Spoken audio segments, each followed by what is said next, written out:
and welcome to episode 21 of the She.Must.Knit podcast. My name is Erin, and thank you so much for spending some of your time with me today. I hope you guys had a great week. We had a pretty decent week.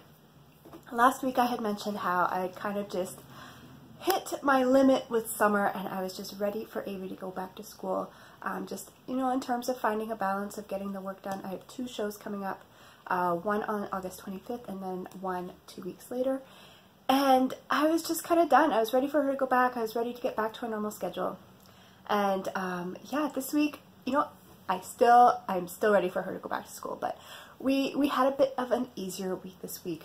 We've been to the beach and we've been to the park, and I feel like I've been very productive this week. I think that has something to do with it. Sometimes when you don't feel like you're getting the things done that you need to get done, it can be challenging. So we had a good week this week. I feel very productive, and summer is almost over.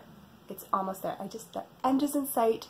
I can see it in the distance. We're almost there. If you're home with your kids, we're almost there. We're almost there. It's almost the end of summer. I know some of you guys, I've seen on Instagram, your kids are already back in school.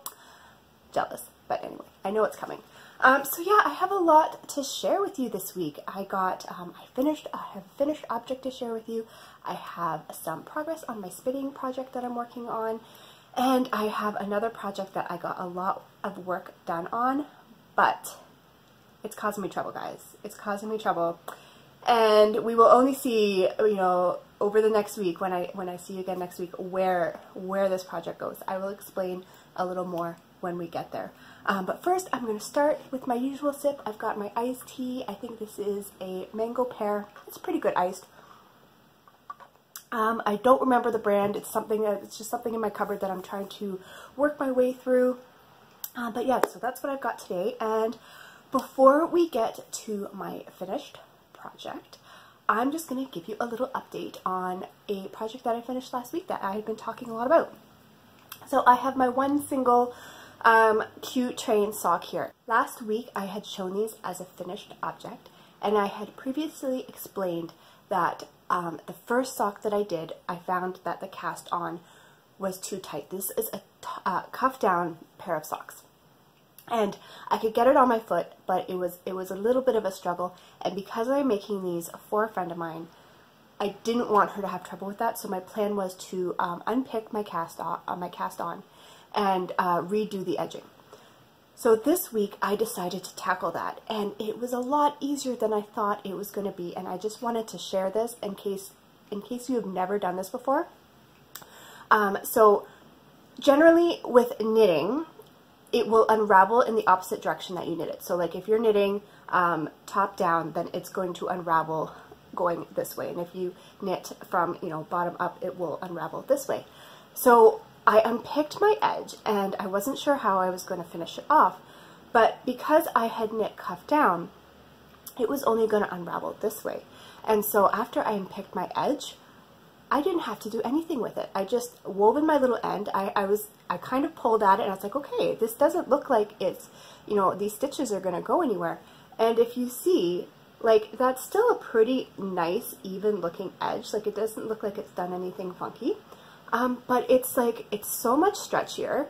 And I just had to weave in the end, and I think it still looks nice and finished. And now I know she's going to have no problems with this sock. So, like, I'm just going to keep that in my mind. Again, I haven't worn these. I haven't put them through wear. I don't know how this will hold up. But in theory, I mean, I can't see anything happening unless a thread snaps. But that could happen with a cast off too, right? So, but yeah, like if you have some socks that you've made that you made cuff down and the cuff is just a little too tight, you could try that. It might work. So yeah, I was really happy with that. That took way less time than I thought it was going to take to fix that little issue with those. So now they're ready to go and to give to my friend. So yeah, the next thing I have to talk about was another gift that I have a finished object. Unfortunately, I don't have it to show you, and I had said this last week, I wouldn't have it to show you. I was working on a little baby knit that I was making for my husband's cousin's new baby, and last weekend we went to the baptism. We were asked to be the godparents, And at the last minute, with a week to go, I had decided that I needed to knit something for this little baby. And on my last episode, I had shown my progress, and I had about a day and a half to go to finish it, and I wasn't sure if I was going to make it. Well, I made it. It was close, but it wasn't like weaving in ends in the parking lot close. So it was a comfortable close. So I'm going to pop up a little picture, and I tried to take a bunch of pictures of all the details of the little outfit because I did change a few things with this pattern. Nothing major, but I did change a few things. So the pattern that I used is the Claudine layered top or dress. So depending on the length, it could be a top, it could be a dress. And I think ultimately mine is kind of in between because I was trying to knit as much as I could with the time that I had. So I knit the body the next day. So last week I showed it to you on a Friday, and the next day, Saturday, we went to visit my mom because whenever Avery goes to grandma's, she's pretty occupied, and I can usually get a little bit of knitting done there. And my hope was to, get the body done and maybe get the sleeves started so that when I got home that night, I just had to finish the sleeves. I didn't get as much on the body done as I wanted to, but I did get enough done so that that night I was able to get a start on the sleeves. So I'm going to put up a picture of the finished garment, and then now I'm going to walk you through some of the changes I made. So the first thing I did was I brought in the contrast color into the hem. So the original pattern was written for the hem just to be a straight garter stitch hem.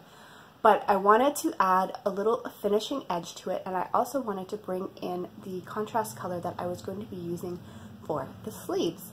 So I decided to do an I-cord bind off to bring in that color and to also add kind of a nice finished edge.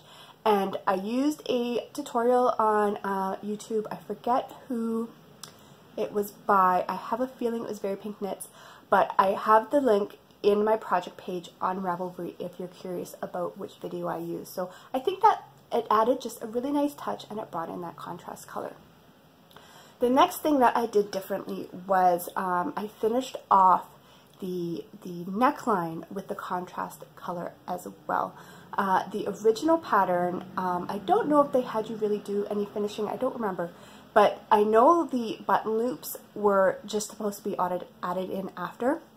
And I figured since I was going to have to add some button loops anyway, one of my favorite ways of adding button loops, like afterthought button loops to a garment, mainly for kids, I've never done it for adults, but for on kids garments, is to do crochet chains. And so I thought I would take that contrast yarn that I had, and I picked up with a crochet hook along the edge of, so along the placket and then around the neckline and then back down the other side of the placket.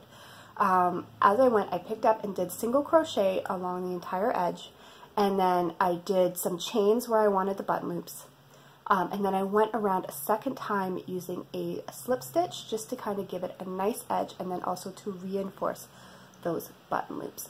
So I really like how that looked and how I was able to easily add the button loops in, and then again it brought in the contrast color. And just in terms of timing, because I was on a time crunch, I find sometimes adding a crochet edging way faster than knitting.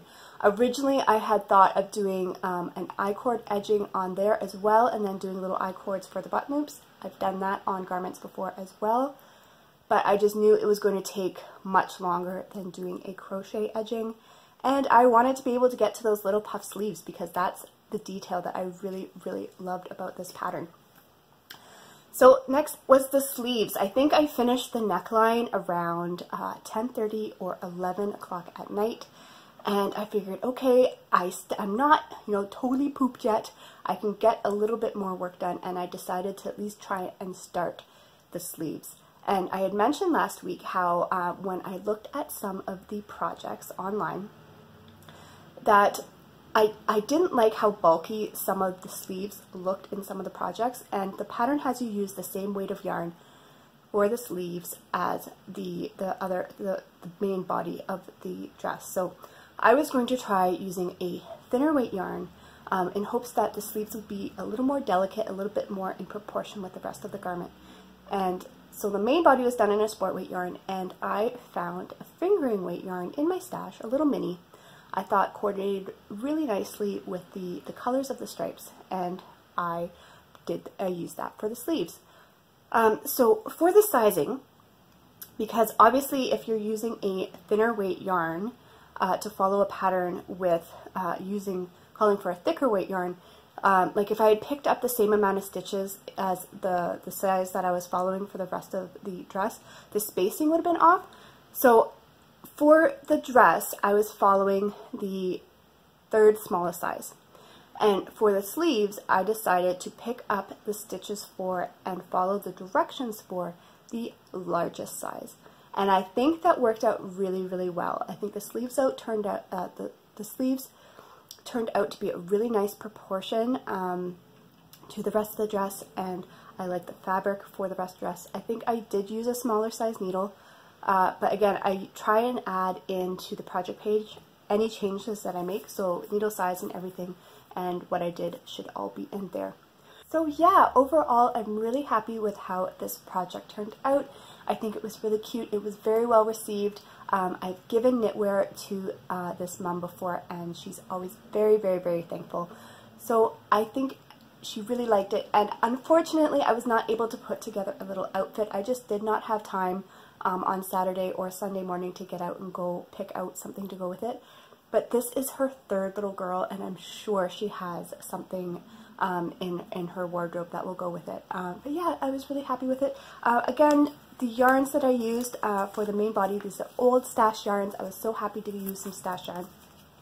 The main yarn I used was the Knit Picks Felici in the sport weight. They don't even make this anymore. This is so old. So most of that is out. I still have a little bit left, but I think I could make, I don't know, like a little stuffy or something. I'll have to do something just so that this isn't still taking up room in my stash. But this was the main yarn. And then for the contrast yarn, I found this little mini in my mini stash, and I thought the colors just picked up on the stripes, because the main yarn, I mean, it wasn't a pastel, but it wasn't super bright, and I think this yarn really kind of picked up on the purples and the blues and the pinks in a more of a muted way. I think it complemented the main colors really, really well. So I don't know what this is. I received this in a mini swap that I did in the Bling string group ages ago, and the person who sent it to me did write like the weight, how many grams I had, and the fiber content, but they didn't say what the brand was. But feeling it, it's not super, super, super soft, so I have a feeling it's kind of in the Regia or Opal family, but it said it was wool and nylon, so I think it should be fine for the washability and everything. But yeah. Yeah, so that was my finished object. I did finish on time, and I was happy with it, and you know, I love that dress, and I would make that pattern absolutely again if I had the chance to. And the other thing was, I forgot to mention this last week, that this little project, even though I wasn't planning on doing it till, like, you know, last minute, it totally fits in for one of my bingo squares. One of my squares this year is to make 3 children's garments as gifts. And you know, earlier, like a month or two ago, I made the little sock arms for my friend's little girl, and I have plans to make something for my other friends' little boys, but this totally fits into that box. So now I have 2 of those done. I only need to do one more child's garment as a gift, and I can knock that box off. So the next thing I have to share with you is a little bit of progress on my spinning. I've been working on this. I started it at the beginning of July, and my intention was to get it done for Tour de Fleece, and I'm talking about my bare fiber. So I was hoping to get this done for Tour de Fleece because I need to ply this and dye this and get these skeins done so I can get back to working on my hand spun owl blanket, which is also a square on my bingo card. And if I don't get this yarn done soon, that is not going to happen. But I finished it. I had finished the first bobbin like within a week of that Tour de Fleece starting. And then it just kind of sat. I didn't get the second bobbin started. And if I don't have something on my reel, I don't sit down and work on it. So this week I was like, we need to get this done. We need to get this done so that I can get this spun and dyed and ready and just tackle that blanket. I think what I'm going to do is wait till school starts, and then I'm just going to pick a week where that's all I work on, and we are going to get that blanket done. So I got the second bobbin done. I am ready to ply these. Now, often people would take the 2 bobbins and ply them together to make a 2-ply yarn. I am not going to do that. I want to use every single millimeter of these singles because this is all the bare fiber I have, and if I need any more for this blanket, I'm going to have to order it. I don't want to waste any of this.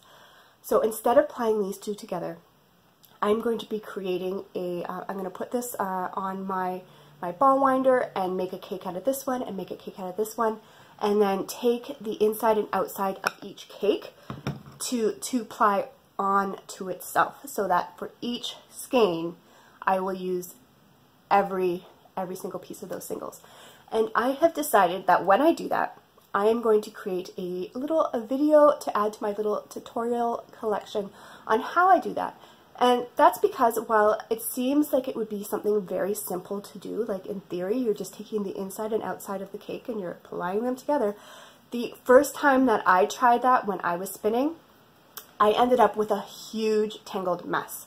And so I thought, you know what, I'm going to be doing this anyway. I'm going to do a little video for it, just in case, you know, there might be newer spinners out there who haven't tried this yet, and you may want to avoid a giant tangled mess. So I'm going to do a little video for that, and I will put that up to go along with my other tutorials. And I hopefully, you know, that's helpful to someone. That's the whole thing about sharing knowledge, right? Like, someone out there might find it helpful and can avoid the tangles, which I strongly suggest because that was a nightmare.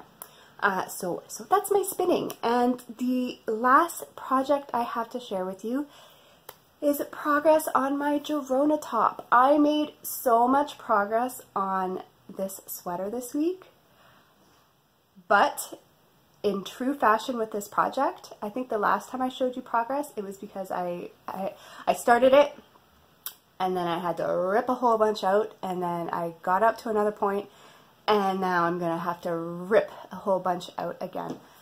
Let me explain. So last time I showed it to you, I was at this yellow marker, and for some reason, my camera does not like this yarn. It's going to make the colors go all crazy, just forewarned. So that's where I was last time I showed this to you. I was at that yellow marker. And then this week we went to the beach, and we were there with my aunt. And Avery loves her aunt and loves the beach, and my aunt loves to play with her. So they were in the water for like 4 hours. I had so much knitting time. So I got done. I was at that marker. I totally finished. Now, I didn't do all this at the beach, but I got a good portion of it done. I got the rest of the front done. Now, I'm going to have to rip half this back out. Let me tell you why. I have made so many little mistakes with this pattern, and it is absolutely not the pattern's fault, because the pattern is written to be used with a light fingering yarn, and I have decided that I want to use stash yarn. I've had this yarn for like 10 years, and it's a worsted weight yarn, so I have had to do a whole bunch of calculations. And in doing those calculations and other things, there's just been, I keep making these like little mistakes, just these little oversights that have ended up affecting it in different ways. So some things I've had to totally redo, and then other things I could probably let go and work around. But earlier, like as of yesterday, I thought I was going to have to rip this whole thing out, but I don't think I'm going to have to. So the first thing that I did wrong, and the reason I'm going to have to rip this out, has to do with the length of the garment.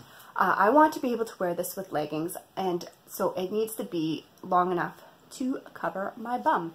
And even though I did do a swatch to figure out my stitch gauge, I find figuring out the row gauge was a little more complicated. And in the original pattern, the designer does a lot of length measurements by rows instead of like inches. So she would be like, okay, after you do this, knit for 12 more rows. And I was like, okay, well, your rows are going to be different than my rows. You know, how do I figure this out?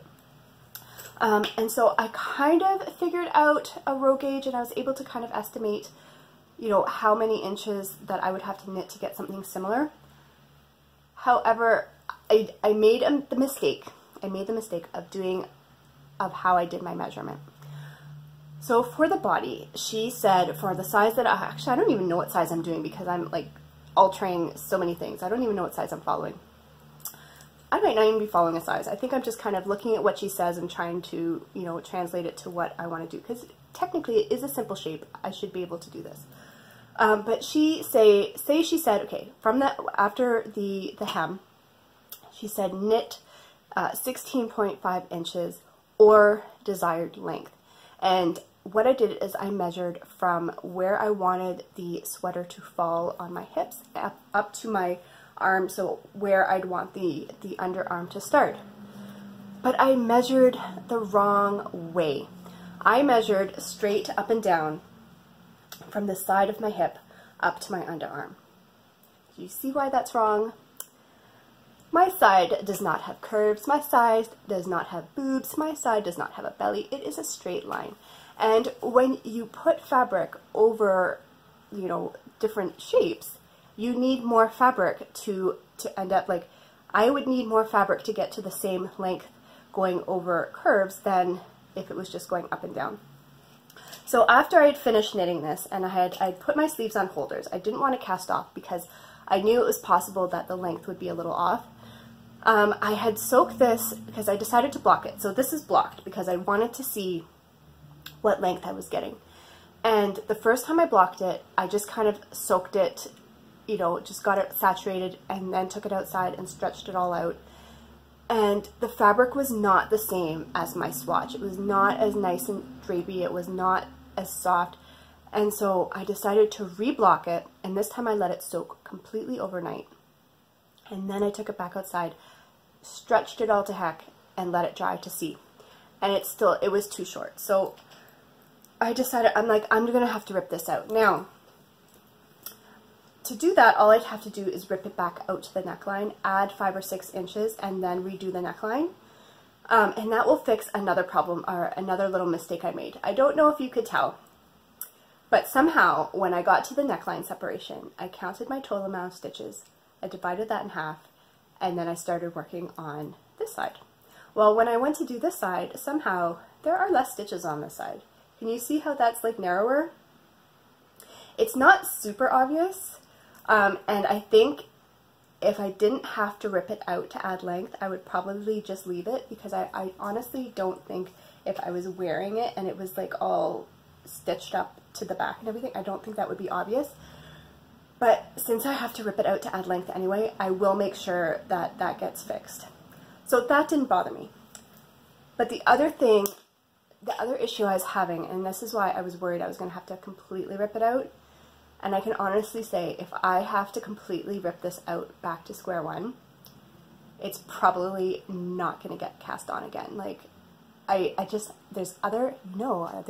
yarn coming, and I have other summer tops that I want to make, and if I had to completely start this over again and that other yarn arrived, I think I would be too tempted by those. But it hasn't arrived yet, so after I'm finished filming this, I am going to rip these out and get this started so that I don't lose my momentum. But the reason that I was worried I was going to have to completely rip this out, completely, is that when I was holding it up, and this is the hard thing about when you're doing it in pieces, like it's hard to get a really accurate view on how it's going to fit. I was worried that the width of the hem was not going to be roomy enough for what I wanted. And also, I made some silly little errors with my decreases. When I figured out my stitch gauge, I cast on a certain amount to accommodate for my hips, but then I wanted to decrease to get to a narrower width for my upper body. And I had figured out that I'd need to decrease about 16 stitches, and I thought, oh, you know, I have to knit the body 16 inches, so that means I just do a decrease, you know, once every inch. No, like, when you do decreases, you do 2 on each row to make them equal, so that's not 1 per inch, that's 1 per 2 inches. And so you can see my first bunch of decreases are 1 inch apart. And then I realized the silly little mistake I made, and so then I moved to every 2 inches. But because of that, it goes in a little bit drastically, and I was worried that it was going to be too tight for the fit that I like.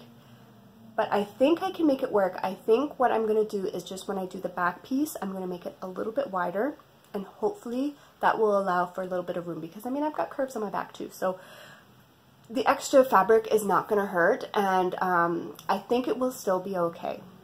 I think it will still be okay, but I'm definitely going to have to rip it out. Like, this is, it kind of goes back to when, you know, I did the episode on garments, and, you know, choosing things and making patterns that are going to fit into your wardrobe. There's certain aspects about this that I am okay with if they're not exactly right, and then there are certain aspects that I am not okay with. So length, I am not okay with. I know that I will only wear things if they are a certain length and will work with other pieces of my wardrobe. I will not wear a short garment, like something that's shorter on me, I won't wear it. Whereas if it's a little more form-fitting, I will wear that. I can wear form-fitting things. I will not wear short things. So I'm going to rip that out. We're going to start again, and we will see how that goes. Who knows? Maybe next week I'll be telling you that it's completely, I gotta throw it in the garbage. We'll see. We'll have to see. Just as a reminder, this is the yarn I'm using. It's the Barocco Denim Silk. It's a blend of silk and rayon, I think. Yep, silk and rayon, and it makes a really, really nice fabric. Like, when I see the fabric of the sweater and the color, I really love the denim effect of it. That's what keeps me going. I keep looking in the distance, and I'm like, if this turns out, if this will look like how I'm hoping it will look, I feel like I will wear it. I really, really, really like how it's progressing. I want it to be a certain way, and hopefully I don't get discouraged with all the changes I'm going to make. But sometimes when you alter patterns, that's just what you have to do, right? Right. And again, I'm making this for the Breezy Arms KAL that I'm doing in the Blinger String group. If you are working on anything that shows at least part of your arms, it can be a tank top, t-shirt, 3/4 length sweater, any size, baby to adult, you can come over and enter it into Breezy Arms KAL. It will be going at least until the end of September, maybe longer depending on how people are going with their projects. So yeah, that's my progress on that. Wish me luck. Hopefully things will turn out next week. We'll just have to see. Like I said, after this, I'm going to rip it out and we'll go from there. The last thing I have to share with you today is my collection for this week.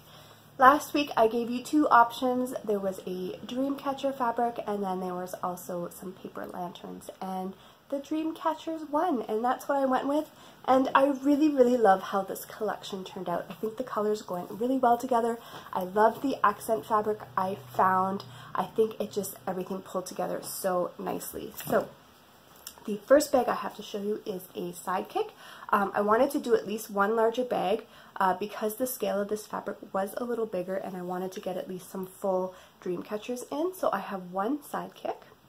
And then I also have a re-sidekick, and this is the accent fabric I found. So in the sidekick, this is the fabric that's on the inside, and I don't know if you'll be able to notice, but the gold here, this is a metallic, and in this one, there's metallic as well. So there's some really pretty metallic accents there. So this is the sidekick, and this one has a different inside. So that has a different inside there. So we sidekick. And then I was able to do one Bitty Buddy, which is my smaller drawstring. This one is my favorite size for sock knitting. I love this size for sock. So I have one Bitty Buddy. And then the yarn. I love how the yarn turned out this week. I just think these colors go together so nicely. And I know last week I said that I wanted to keep that sock blank, but I want to keep this sock blank too. I think I just need to keep all the sock blanks. So this is this week's sock blank. I really, really, really, really love how these colors all went together. And those splotches, love it, love it. So that's the sock blank. And then I have two skeins of my 75/25 wool nylon sock weight yarn. And again, the nice turquoise kind of greeny, it's like a greeny aqua base with all those colors, speckles. I think this turned out really, really nicely too. I have two of these.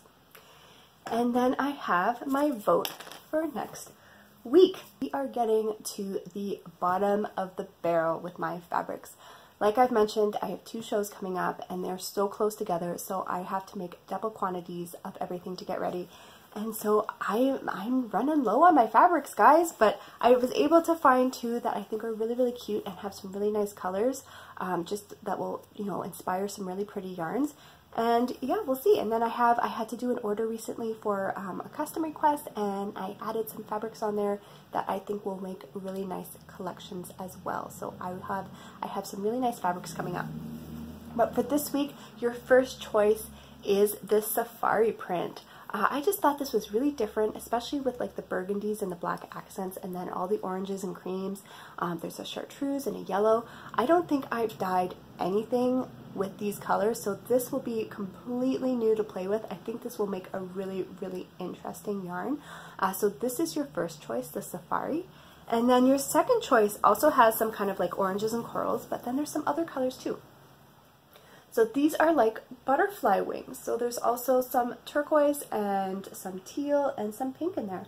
But I thought this could make a really interesting collection as well, because it kind of comes off like in a bag. It would kind of come off as like an abstract, but they are, yeah, they're all these like butterfly wings. I thought these were really pretty.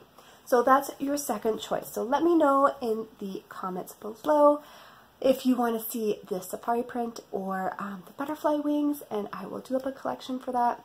And I should be getting some more fabrics in, like I said, and some more yarn, because we are getting low on my yarn supply as well because of my shows.